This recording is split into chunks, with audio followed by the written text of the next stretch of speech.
Hey everybody, this is Fred Richani of the Sports Courier. On this week's podcast, we look back at not one, but two memorable interviews we conducted with current NXT rising superstars Luis Punishment Martinez and the virtuosa Deonna Purrazzo. First up, Punishment Martinez, the former Ring of Honor television champion, who recently made his NXT TV debut against fellow Monster Factory product Matt Riddle.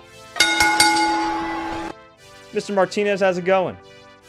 Going good. Thanks for having me. Thanks for coming on the show. Now, you're a guy that's been around since the early 2000s.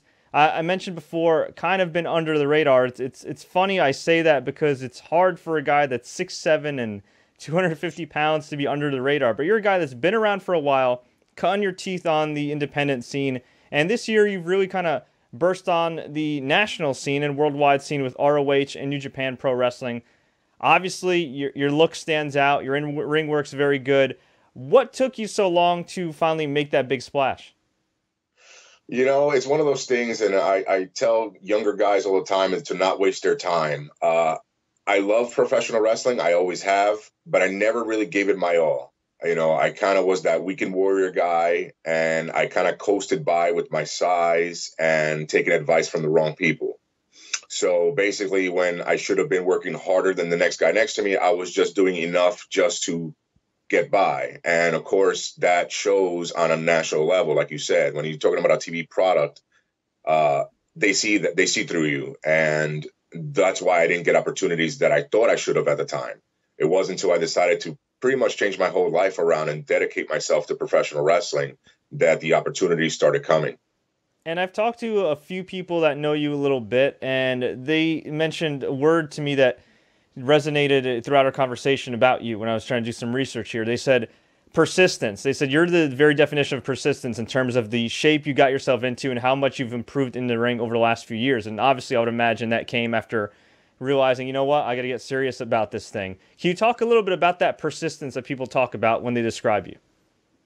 Yeah, so it came down to I was working in Atlantic City, and I was told that either I had to dedicate myself to that job or do the wrestling thing. It was one or the other. I had to quit wrestling if I wanted to continue working there. And without hesitation, I said, you have my 2 weeks notice.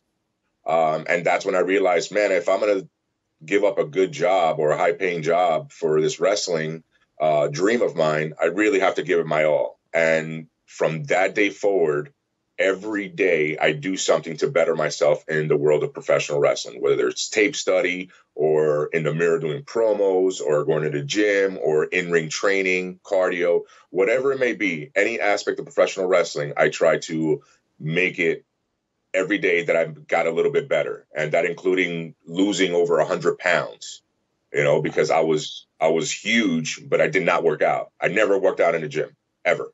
I was always just naturally big. And it wasn't until, like I said, it just one day it hit me, and it basically was one of those, what am I doing with my life moments? And I also changed my surroundings, the people around me.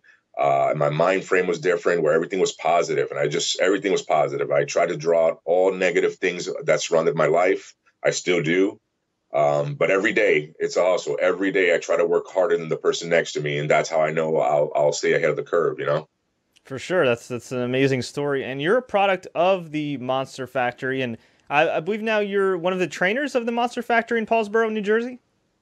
Yeah, it's funny because since I'm still in the business, it's kind of weird being a coach or trainer. So I always say I assist training, you know. But yeah, I've been in-ring training guys for a few years now. It's pretty cool. And you work with a guy who's become pretty famous the last couple of years as well, in Danny Cage.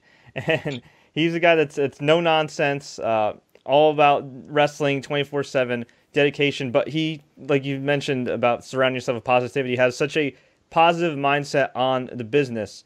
Why do you think you and Danny and the rest of the crew have been so successful over the last few years? For those that don't know, the Monster Factory has been around for a long time. It was founded by Larry Sharp and trained a number of talented wrestlers such as The Big Show, Bam Bam Bigelow.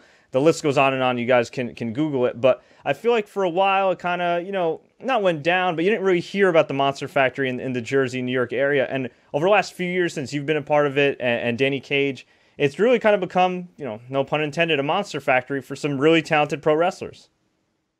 Yeah, I think it comes down to the passion and love for the business. And we're just he came to the same conclusion that I did, that we want this to be part of our lives. We have to do everything possible to make it successful. Now, and his point is owning the school, and he did everything pretty much. When he trained, he always wished it was a certain way, so he made that his goal to make the school the way he wished he could have trained. And man, he motivates you. He pushes you to your limit, but he does it because he wants you to succeed. And that's why I think the school has been so successful, and why we're so close, along with QT Marshall when he was, coaching here as well, with the Blue Meanie and Bill Wiles, which are also coaches at the Monster Factory.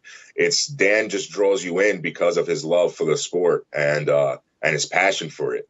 So anything he does, and all those motivational videos that he puts out and all those motivational words that he says, is all because of his passion for wrestling. And when you feel that as well, it's easy to be drawn to that person. So the guy you see on the internet and on YouTube is the guy you see every day? Oh, yeah. You're nonstop all day, every day. Wow, man. Now, you mentioned that you never lifted a weight before for a while. But the funny thing is I found out that your dad was actually a martial artist. So how'd that all work out? Well, yeah, I didn't lift weights, but I still trained. I was a martial artist first before I was into pro wrestling. I won 2 national championships in full contact fighting in New York under his tutelage. He trained traditional Japanese martial arts since he was a kid, and then passed it on to me. We had multiple martial arts schools in New York, where we trained and traveled for tournaments and whatnot with our students for many years. So that was part of, I guess, working out. But I didn't work out. I didn't see the inside of an actual gym. It was when I was in high school, I did football, basketball, baseball, and then I did martial arts as well. And then from there, I took a few years off that I wasn't doing anything. And then finally I decided to be a pro wrestler. And then the training was just the in-ring training there. But once I left there, I didn't really work out at all. That was it. And with martial arts, was that ever a career path for you? Is that something you thought of and said, man, I want to be like my dad, I want to be like a martial artist and maybe try and make some money off of this, open some schools? Or No, pro wrestling was always a dream. That, let's say, I used to always joke with my friends about, like, oh man, one day we should do this, it would be cool, we could be a tag team. But realistically, yeah, the martial arts was something that I thought was going to be my future. I figured that I would have my own schools and I would continue competing. At the time, right before we closed our school, because we moved for about a year or two, we moved to Florida, so we closed the schools down. That's right around when UFC 1 and 2 came out. So when that came out, we were actually thinking about it. My father started training to he was hoping to compete in the UFC. But then once we closed down the school, the training slowed and stopped. So, that goal or dream or whatever, it kind of faded. And then I moved back up north, and it was pretty much, that's where I decided I wanted to be a pro wrestler. You grew up in the New York area, still reside in the New York area. You got to have some memories of growing up a wrestling fan here. I mean, you're right by the Mecca, Madison Square Garden. Of course, we got Barclays now. There's the Nassau Coliseum. There was the Continental Airlines Arena in Jersey. I mean, this is such a great hub for pro wrestling and some legendary pro wrestling moments. Any memories stand out as a kid? Oh, I got a ton. My dad would take me to every event that was at Madison Square Garden from the WWE or F at the time. And in the 90s, I went to every single one. I have so many. My favorite, man, I would say Survivor Series in 96. Undertaker came down like a bat. And when Shawn lost the belt to Sid, I was there. That was really cool. That was a good one. Man, there's so many, but that was probably my favorite one. I was there for the click moment. Oh, curtain call. Oh, wow. You were there for the curtain call. Yeah. At the time, it was cool. I'm sitting there in the stands, and it was cool to cheer, but we didn't know that this was going to be such a big moment. Nobody knew. It was just like, oh man, the good guys and bad guys are hanging out together, you know? But besides that, it was whatever. Like it wasn't that big of a deal. Now it is, because now we know what it meant. But at the time, nobody knew what that meant. Yeah. So it was just a cool moment for people, because everybody loved Razor and then Shawn, and then to see them hugging, and then Diesel, they all knew that they were friends at one point. So to see them hug and stuff was cool. The oddball out was Hunter Hearst Helmsley at the time, where it was kind of like, why is he in the ring? Why is he? Because nobody knew that they were all real friends, you know. I mean, a few people did, but you know, the internet wasn't anything back then, so nobody really knew that they were like close. So it's, to me, that was my first reaction, like, why is he in the ring? You know, but that was a cool moment. Now looking back and knowing what it meant, you know. Yeah, so those stick out big time. Who was the wrestler that drew you in? Undertaker. When I lived, because I was born in New York City, and then when I was a baby, I lived with my mom in Puerto Rico till I was about 10. So Spanish was my first language. I didn't know how to read, speak, or write in English till I was about 11, where I moved back with my dad in New York. So when living in Puerto Rico, you know, as a kid, I liked wrestling. People in the neighborhood liked it too. It came on at random days and times. It always changed, so you never knew when to really follow it. And I liked it more so because my friends liked it, but I didn't really, I don't know, as a kid, I guess from what I could remember, I was more into like Knight Rider and Saved by the Bell. And then till one day when the Undertaker stuffed, locked the Ultimate Warrior in a casket. That day stayed with me, and I was in awe, and because I was drawn in to see if the Ultimate Warrior was going to live or not. And then, but everybody knew Ultimate Warrior; he was like unstoppable. And to see the Undertaker do that to him, I was so drawn to the Undertaker from that day forward, and in love with professional wrestling. That moment made me fall in love with professional wrestling, where I had to watch it every week. Were you always a big kid, or did there come a point in like high school or something where you just hit a gigantic growth spurt? That's exactly what happened. No, I wasn't always a big kid. My mom would tell me that I used to ask her, like, what was I ever going to grow? Because everybody was bigger than me. And it wasn't until I moved with my dad and I started playing sports. And then one summer I grew, I don't even know how much, but it was a ridiculous amount, where from one end of the summer to the other, when people that didn't see me saw me, I was towering over everybody. And I had a lot of growing pains with my knees because I grew so fast that my joints couldn't keep up. So I was in a lot of pain. I couldn't sleep at night. My dad would have to give me ice and stuff in the middle of the night because I was crying because I grew so fast. But yeah, that's how it happened with me. I wasn't always that big. It was pretty much when I was about 13, 14 when I really started hitting growth spurts. And you became a pro wrestler, I believe, in 2004. We're cutting your teeth for a while. Was there ever a point where you're like, man, you know, I haven't been on TV yet. I haven't been signed by a major organization. Maybe I should look into an alternative. Or did you just decide, hey, you know what? I got to keep going? No, I hit that point, and I stepped away from wrestling for a good 7-8 months. And because I felt like there was nothing for me. I just felt like, and at the time, the Monster Factory was different then. It was run differently. And for instance, I didn't know a whole lot about anything outside of WWE, you know, and the main companies, but like independent wrestling, I didn't know a lot because it wasn't really preached to us. And I never even thought to look outside of, you know, the companies I watched on TV. So I didn't even know that. I did a few indies, but it wasn't like that big of a deal, or even Ring of Honor. Like I wouldn't have I wish what I know now I knew then. I probably would have had a better shot of getting noticed a lot earlier. But I was stuck in a rut, and I took a break.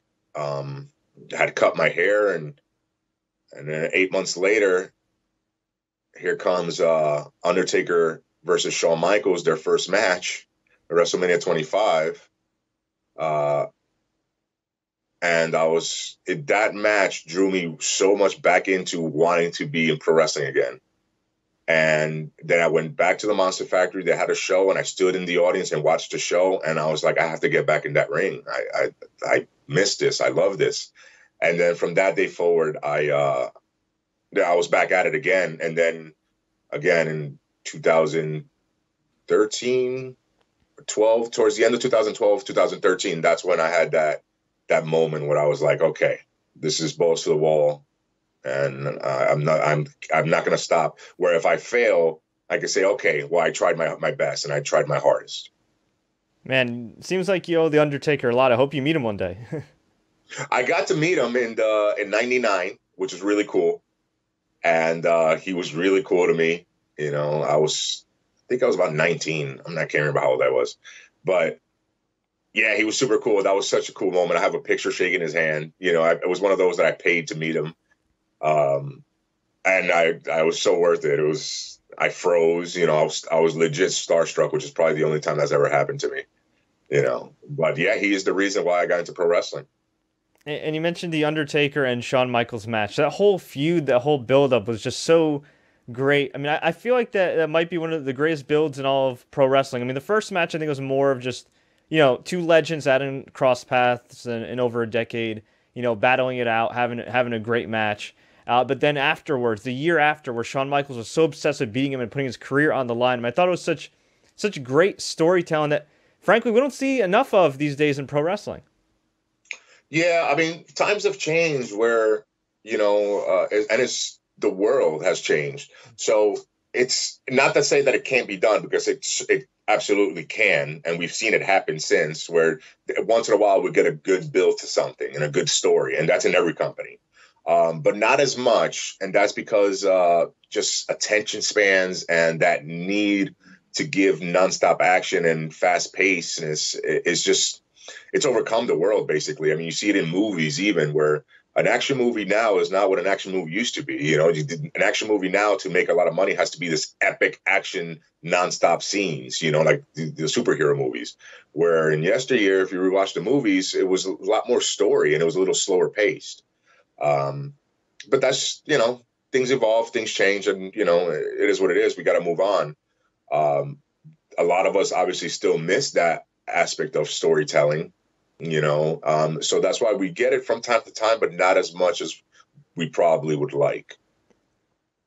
A company that does some storytelling pretty damn well is Ring of Honor Wrestling. They have over the course of their long history, their 15-year history. They just celebrated their 15th anniversary a few months back, which is unbelievable to think about their humble beginnings.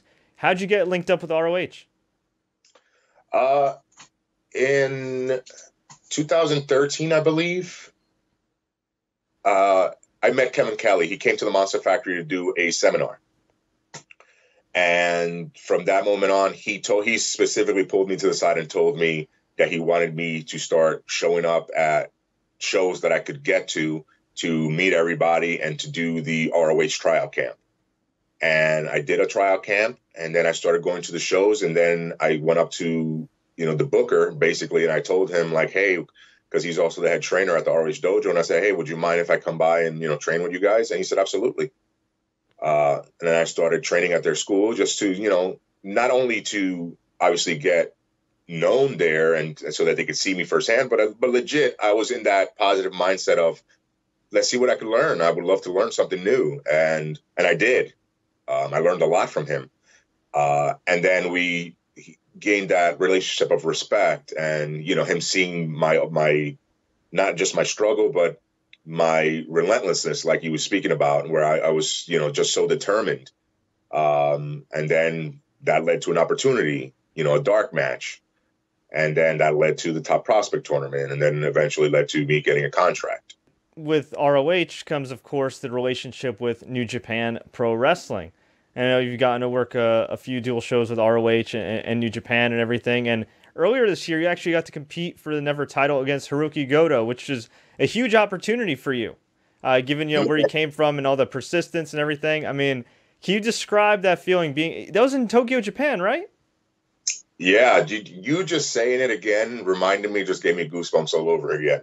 It's one of those surreal things that, not that I forget it happened, but I forget that it really happened, where it's almost like a dream. because it was so surreal. Like I spoke to you about the martial arts, whereas the traditional Japanese martial arts, since I was a kid, I wanted to go to Japan. Originally, it was to train in martial arts, and then that evolved into pro wrestling. But Japan has always been a part of, a culture that I was always attracted to because it started with the martial arts. So just getting to go to Japan was a big deal for me. And then getting to go there to work because they want me to go was mind blowing. And then to get the spot that I did, where I think only 3 or 4 guys got singles matches. Everybody else was in tag matches for 2 days straight. I was one of the few, and the one that got a title shot, which is pretty incredible. So the whole feeling, the entire trip was amazing. The experience was second to none. I can't compare it to anything else that has ever happened to me in my life. It was incredible. I was received so well, and everybody there was so good to me. Fans, office, the New Japan personnel, everybody. The entire, I have not one bad thing to say. I had such a great time. And for those that don't know, New Japan right now is currently killing it in terms of match quality. They're doing very well with their NewJapanWorld.com subscription service. They air on Access TV every Friday night. They just had a live special in Long Beach. And in my humble opinion, I think that probably right now that main event roster, that upper echelon roster, might be the deepest we've seen in a company in God knows how long. I mean, maybe since the days of, when WCW was at its peak in terms of just in-ring. When you were there, in that locker room, in the ring, I mean, can you describe what it's like to be amongst these greats and being able to learn from them? It's, we spoke how, I started in 2004, but I felt like it was my first day, just looking around and the feeling you get. But everybody's so humble and nice, which was kind of, throws you off a little bit, just because you don't expect that from guys who are seemingly on another level, so to speak. Everybody was humble and nice, but being around everybody and just watching them, go in firsthand in front of their crowd, it was, I was taken aback. Like that was, besides it being cool, it was impressive. Like even for me, who I'm in the business, I was so impressed. And the caliber and the quality of their performance, their demeanor, just everything. I was in awe. It was amazing. And all those guys, there's a reason why they're where they are. And there's a reason why they're stars in New Japan. And, the entire roster, there's a reason for it. From top to bottom, every single guy is pure class and professionalism. You cater to your crowd and they know their audience. So that, let's say that strong style that everybody talks about, that's what their audience wants to see. They know how to work their audience. And that was one thing that when I went, of course, I had ideas in my head of what I wanted to do.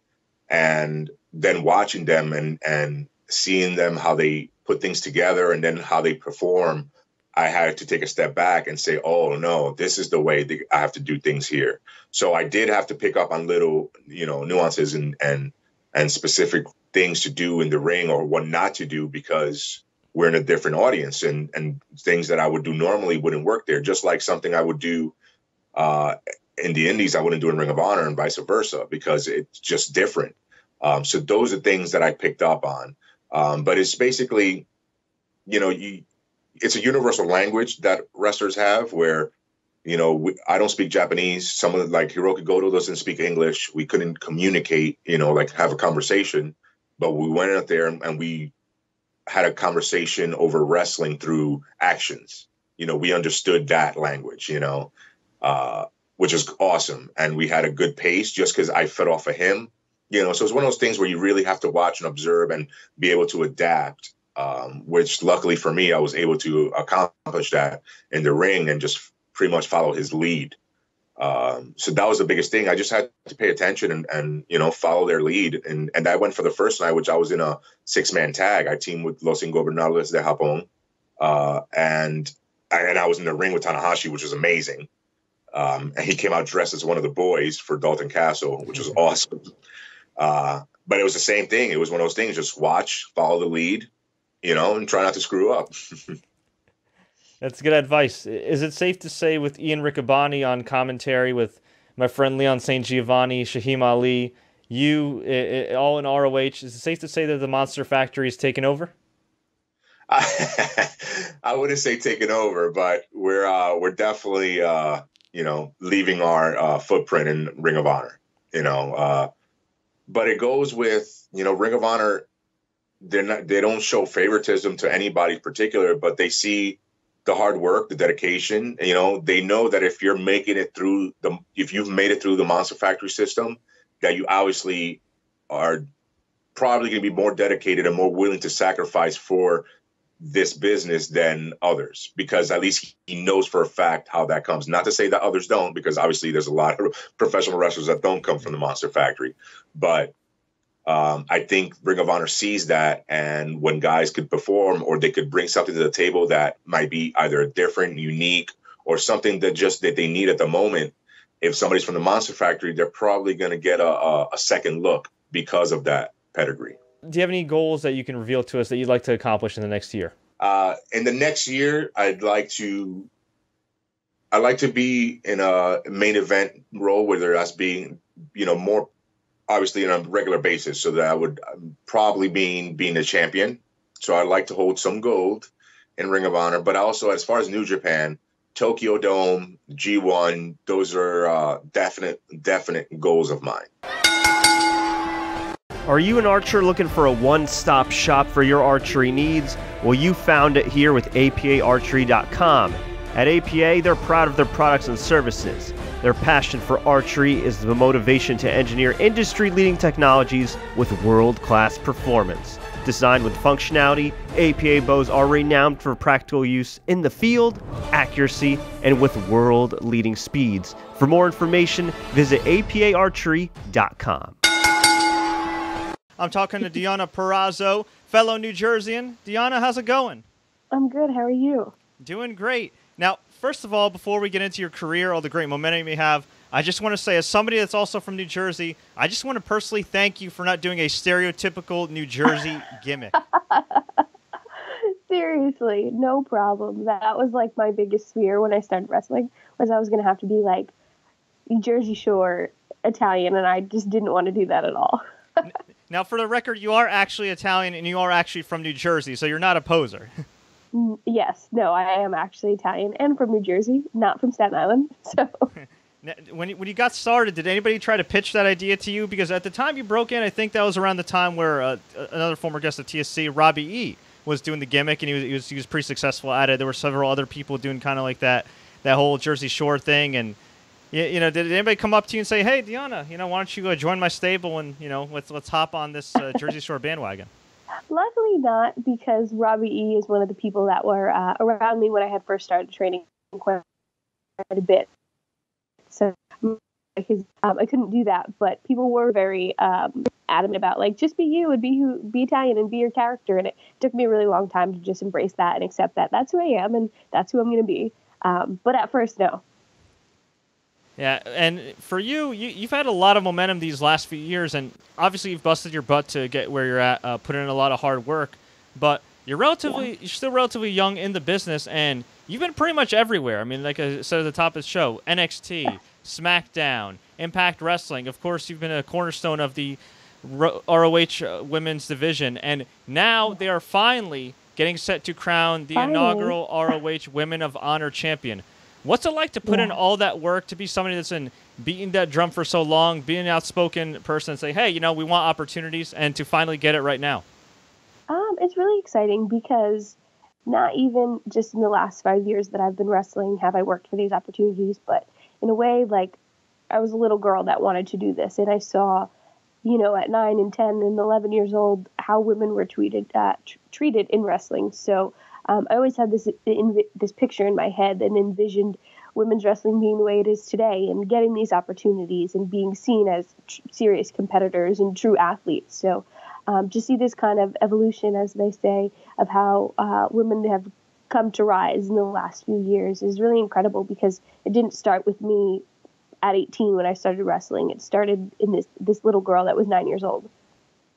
How much of a difference is there from you starting at 19 to now in terms of how women have been perceived? Because even just a few years ago, some women were still looked at as eye candy, booked as valets, didn't get a lot of time in the card. Now they're the main attraction. Now, like for example, Tennille Dashwood, who just joined ROH. She's headlining shows. She's doing her thing. I mean, she's the main event. I mean, has there been a big change since you first started? Yeah, I mean, I feel like everyone's go-to is to talk about, WWE and, their women's revolution, but it's really changed on the independent scene as well. I mean, you see so many all-women independent wrestling companies popping up all over the country. And if it's not an all-women's card, it's 3 or 4 women's matches, or there is valets, or there is managers, or there's women referees, and just across the board in professional wrestling, women have been given so many opportunities from an independent level all the way up. So there's been a change completely across the board. Would you attribute that to the early days of NXT with Paige and Tennille, or would you go back further than that? Like, when did you start seeing the change? Like, was there somebody or some promotion or some movement in particular that you noticed being a wrestler that kind of helped drive the change in the right way? I mean, I tend to say that I don't even know if it started in professional wrestling. I think having strong women athletes all over the world who have been working for women's equality and, women to be more than just, the sideshow or the afterthought, that really sparked this whole women's movement in the last few years. It hasn't just been professional wrestling. It's been women in sports and women's athletes all over the world. Who drew you into professional wrestling back in the day?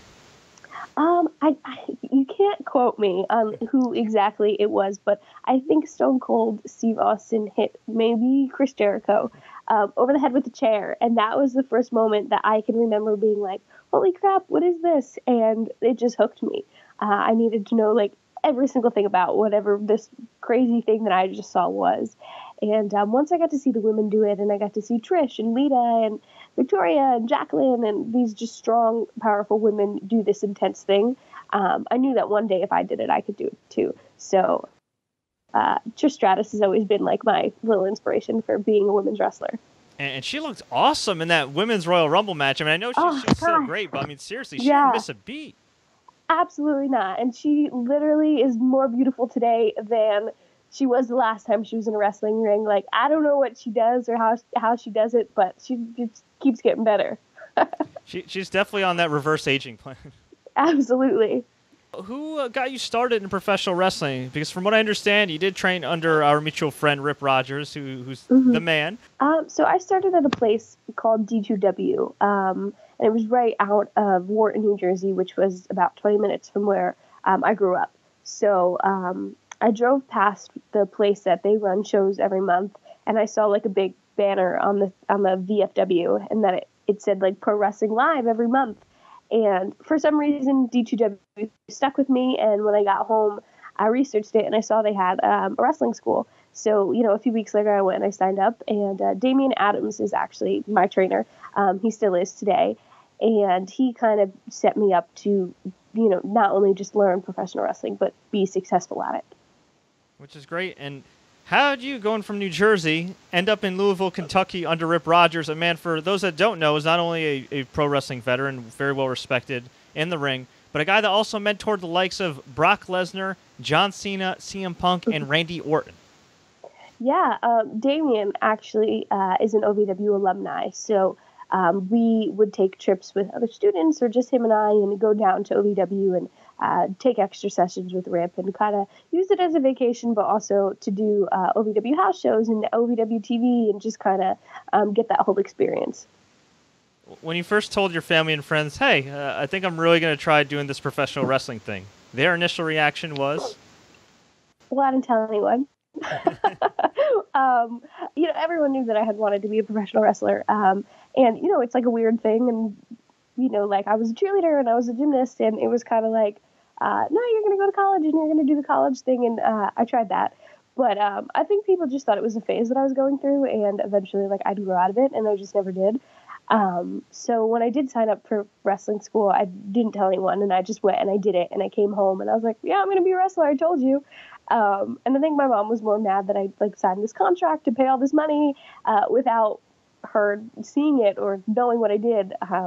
But now they're really supportive about it. Now, they say in wrestling, timing's everything, and you're somebody that's obviously very talented and hardworking, but I think you picked a pretty damn good time to get in the business, because these last few years, with the women's wrestling evolution, with the indies being so hot, I mean, I think it's a great time to be a talented pro wrestler outside of WWE. Can you attest to how hot the indies are right now? Because you're hearing from so many guys and girls that are able to make a living outside of WWE and these other big promotions. Yeah, I mean, if you look around and see, even if you're watching WWE TV, like if I turned on Raw right now, you could look, to the audience that is at Hard Cam, and you could see Bullet Club shirts and Villain Club shirts and Joey Ryan shirts, and all these people have shirts and their pro wrestling T-shirts in Hot Topic stores. And I think that there's been a transition in the last 2 years of where independent wrestling has found this ability to become mainstream and identify with not even just casual wrestling fans, but casual people.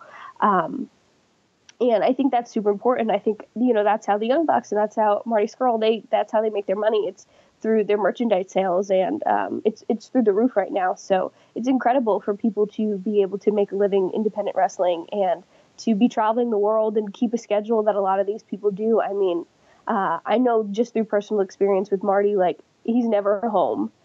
And when he is, he's jet lagged and he's sleeping, and then he's in an airplane again. So, for people to keep a schedule that some would say is harder than a WWE schedule is crazy, just for independent wrestling. Oh, absolutely. But I got to say what Marty and the Bullet Club guys are doing, and really just a lot of guys and girls on the independent scene right now and the respective promotions, I feel like they're really kind of taking advantage of the internet and streaming and everything. Kind of like similar to ROH. I mean, ROH I know just launched the Honor Club streaming service, but before then, ROH was known for its DVDs, and they were better than anybody at kind of distributing those DVDs and getting that word of mouth and building up buzz for guys. And I feel like a lot of promotions right now are kind of at the forefront of that when it comes to streaming, which is why you hear about people like yourself and Marty Scurll and others. Yeah, I mean, I think that's just, evolution, and it's a byproduct of, the time we live in. But it's really, Damian had been wrestling for 16 years now, and he says that social media has changed the way people get booked on independent shows and the way people contact promoters to be booked. And it changed so much because if someone wants to know about me and they hear my name from someone, they could just YouTube me. And that wasn't a thing 10 years ago, 12 years ago. You had to put your video on a VHS and send it in a manila envelope and hope someone looked at it. So there's so much more access to wrestling today through Twitter, through Instagram, through YouTube. It's at our fingertips. And I think, guys like the Young Bucks or Marty or Cody Rhodes and Joey Ryan, these people that are super successful in just independent wrestling right now, have found this niche using social media to access more people than just wrestling fans. And I feel like it's kind of like a reality era in some ways. I know Triple H kind of coined that phrase in a different time, but I feel like more reality in the sense that, Marty and yourself and a lot of other people, they do have like a character on television, but I really feel like the fans these days kind of connect a lot more on a personal level with you guys, and because they can emotionally invest in you guys in the ring and out of the ring, that lends to more support wherever you go. Yeah, I think everyone wants to feel like they know someone or feel like they're personal with another person. I think that's just human instinct. So to be able to use social media as a tool to get to know people and to know fans by name or to be able to recognize their face, it makes people feel special.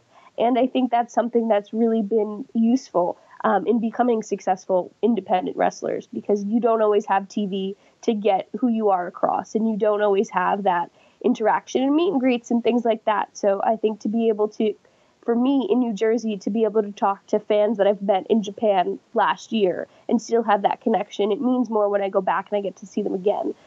So for anyone to be able to use these tools, it really helps you grow your own brand. Now, we know Rip Rogers is very big when it comes to the fundamentals. What's the most important lesson that the Hustlers taught you? Oh, honestly, like everyone likes to talk about, American psychology, and he's so big on that. But I think more so he's taught me just to kind of go with the flow and do what I'm supposed to do, and to realize that this is a job and it's not always about me, and just do what I'm asked and be over prepared in any situation. Now, a lot of people are a little surprised because because you've been booked everywhere, before you signed a deal with Ring of Honor, I'm sure you still have bookings outside of ROH and everything. A lot of people were surprised that you didn't end up in WWE or Impact. Was that kind of by choice in order to get more experience, or was it just at the time not meant to be? And I just think at the time, like we talked about earlier, we said, timing is everything. And when I was in NXT and when I did stuff with Impact, it just wasn't the right time for me. And I wasn't offered a contract. Through all the work that I did, I was just extra talent and enhancement talent. And I was okay. Looking back at it now, I'm okay with that because it wasn't my time. And I think that I was able to learn and I was able to grow from those experiences and become a better professional wrestler for it. But now I'm able to be at a place that I've always considered my home, and Ring of Honor allows me to be the wrestler I see myself as. I get to put myself in the forefront and do the job for me the way that I see fit. Where in these other companies, I was enhancement talent. I had to do the job how they saw fit. And through all those experiences, I've been able to create myself a little bit better. Yeah, and I think it helps too, right? Because you get a better grasp of who you are in the ring, your personality, and everything. So, knock on wood, you do end up, staying in Ring of Honor, rising up the ranks, or eventually going to WWE or wherever. You're going to be a lot more polished and well-rounded. Yeah, I mean, I'm a big proponent of you never stop learning, and I want to know everything about this that I could ever possibly know one day. So to be able to listen to Triple H speak on professional wrestling and get William Regal's opinion, or pick Johnny Saint's mind backstage, or then go to Impact and talk to Gail Kim and talk to Madison Rayne or Pat Kenny, and then go to Ring of Honor and talk to Delirious, who's completely different from all those people. I mean, you pick up things from each person you meet. So I've luckily been able to be surrounded by some of the best in the business for years, and I've experienced a lot in just a few years. So it's telling of the talent that I have, but also what I've been able to experience. We asked a few fans if they had any questions, and evidently enough, we have a lot of fans that are fluent in Purrazzo. You have some time for questions? Yeah, absolutely. All right. Right here from Scott Anderson. Who is your dream opponent, and have you faced her yet? I have not. My dream opponent would be Serena Deeb, but she just signed a contract to start training at the Performance Center, so I don't think that's ever going to happen, but if I had to have a dream opponent, it would be her. And I also think she's criminally underrated. A lot of people just know her from that brief WWE stint, but I mean, she's considered a legend on the independent scene. Yeah, I mean, when I first started training, that was who Rip compared me to, and that's who he always said I reminded him of. So I studied her, and I've gotten to meet her now, and we know each other, and she's just a 10 times more amazing person than she is a wrestler. So if I ever had to get in the ring with someone, I would love for it to be her. If not her, who else? Somebody that's not signed by WWE, that's not restricted. Is there anybody out there right now that you think there's a match you could make happen, realistically speaking, in 2018?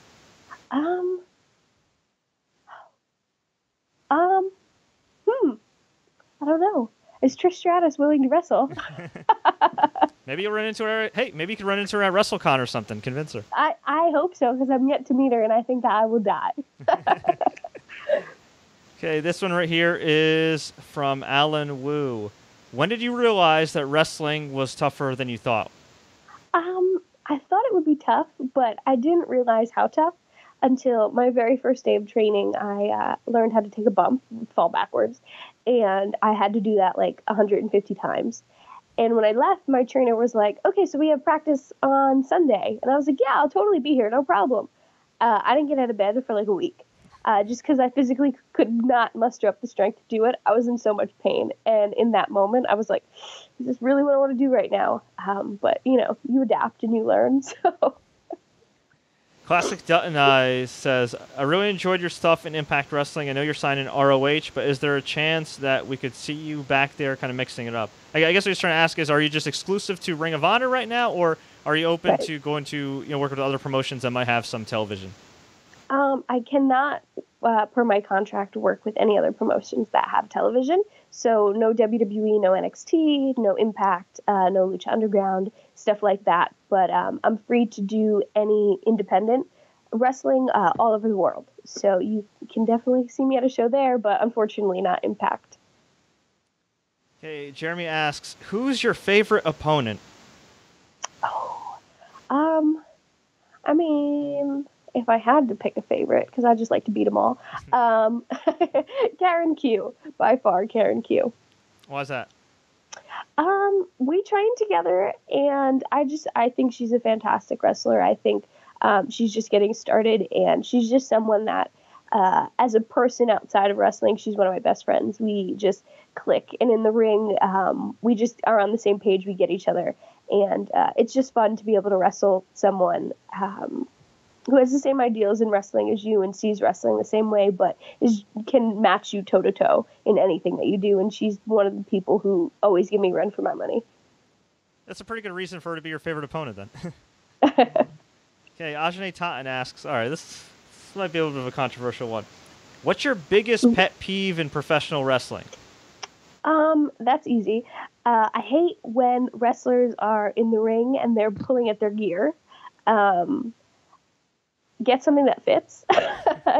You know, when you get your gear made, send measurements that are correct, or go to someone to get the measurements done for you. I just think that's my biggest pet peeve, because instead of watching the move or how you sell it or what's next and the transition to it, I'm watching you pick your wedgie, and I don't want to see that.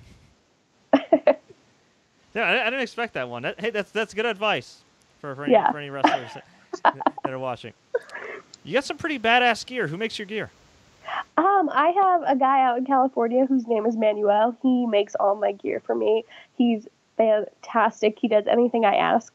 And I send him replicas of my clothes, and I say, this is what fits me well, make this.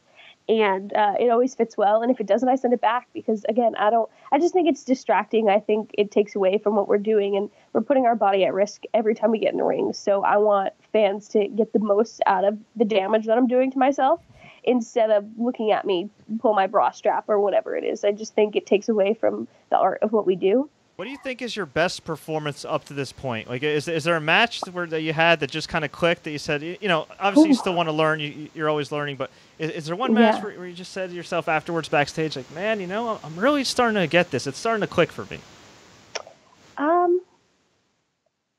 I think it wasn't even a match on a show. Rip Rogers came up in the summer of 2014, I believe it was, and NYWC did a seminar with him and Mike Mondo. And I had met Mike 5 minutes before, and Rip was like, okay, Mike, Deonna in the ring, you're going to do an hour Broadway. Go ahead, ring the bell. And the whole time I had no idea what I was doing. I was just listening to Mike, and it was on the fly, no planning before. I didn't even know half the things that he was telling me to do or how to do them. He was just doing them himself. And about 20 minutes in, I was like, if I just die right now, and that's just it, and the match is over and I don't have to do it, I just have to die. And you kind of get a second wind.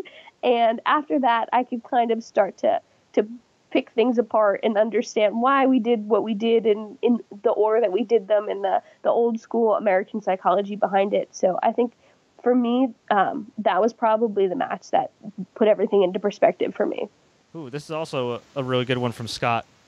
What are your biggest pro wrestling do's and don'ts? I guess as a young wrestler, like, what's something like you should definitely do, and what's something that you absolutely want to avoid doing to piss everybody off? Oh God, I don't know. Is there anything you witnessed firsthand? You know, that you've seen that you're like, oh man, like that person just doesn't get it?